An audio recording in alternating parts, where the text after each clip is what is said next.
there is a story that we tell in the elementary. It's called The Story of Becoming of Life, and it's a very, very long story. So we're going to do a play about part of that story today. If we did about the whole story, you would be here until lunchtime. So we're going to do it for part of the story. And last year we did a play about how life began in the ocean with little tiny animals that got bigger and bigger and bigger until the ocean was full of life. That's what our picture up here that the children made, with all the creatures that lived in the ocean. Then slowly, slowly, slowly, some of the creatures that lived in the ocean decided to come and live on the land. And first it was the plants. They started it out. And then a lot of other creatures came too. So that is what our play is about today. And it's called Life Comes to the Land.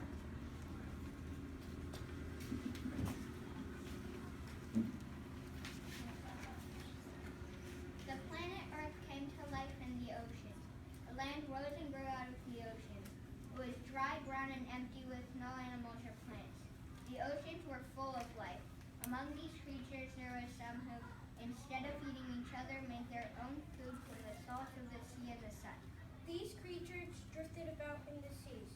At some point they decided to see what it was like on the edge of the land. They floated with the tides and remained out on the rocks until the tides returned. As they remained out of the water, they found that they liked it out there. Therefore, there was plenty of sunlight in the surroundings.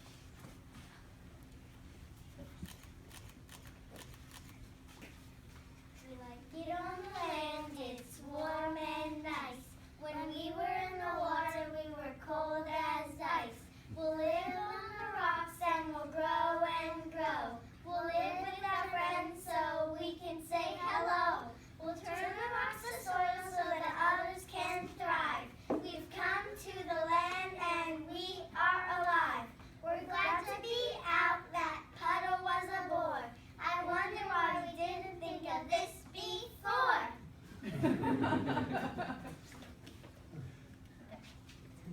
The air was full of gas that the plants could use for food, so they remained out on the land and fed themselves and their hunger. When they died, their bodies prepared the ground for the new life to come, and gradually others joined them. This was the first time life tried out land, and it developed into plants. Then what happened next?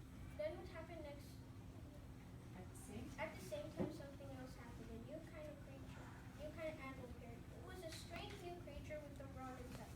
Up until now, all animals, if they had any support at all, they had shells and were on the outside. But these creatures had a rod inside, so it was the beginning of animals with backbones. In time, they developed into the first fish. What is this thing growing in my back? It's inside, but I can feel it. The other creatures like this thing that I have growing in my back. I can swim straight and strong, not just float around. I can wiggle and squirm and glide without a sound. This thing is new, this thing feels good. I'm a new kind of creature who moves like I should. It is so cool, and it's so mine. What is this thing? It is a spine.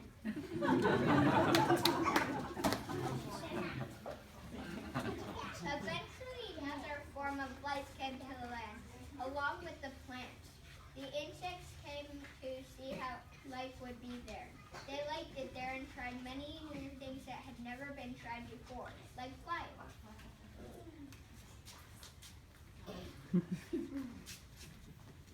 We came to the land to try it out. The sun is so warm, it makes us want to shout. We have no voice, but we can fly and fly.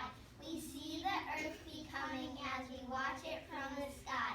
When we first came, there was only us, and plants and dirt. But soon there will be a fuss. Some will want to eat us. We'll have to look out, but we can fly to get away. Without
The amphibians brought lots of new ideas to the land.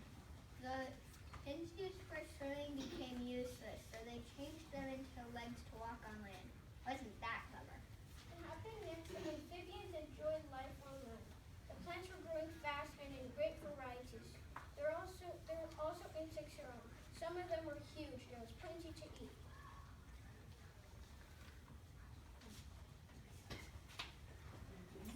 The amphibians were having a great time, but there was a problem. Some of the creatures wanted to live far from the water. There were delicious plants and insects there to eat, but they could not live that far from water as their skins had to stay wet. Over time, an animal developed that could handle these problems. The amphibians have had their day. They couldn't move around. Their skins had to stay wet, so they were water-bound. They solved that problem. We grew scaly skin. It was dry and tough. Let the reptiles begin. Some of us are so big we almost miss the sky. Some of us are very fast. Some can even fly. Our eggs are laid on land. They are tough like us. We lay them and we leave them there without much fuss. So now the reptiles rule the land. We travel all around. Not one can stop us. We are king. Just hear our mighty sound. Roar! With this new skin that didn't dry and eggs that didn't have to be laid in the water, these animals could move easily inland where many tall plants were to eat. There are also many delicious insects. They also ate the amphibians. They ate anything they could find. There was no one to stop them. They grew and grew to enormous sizes. They became lords and masters of the earth. They invaded the land and even the skies. They had bones inside their skins to support their muscles. Some of these giant creatures grew 80 feet long. This room is about 50 feet long. So some of these giant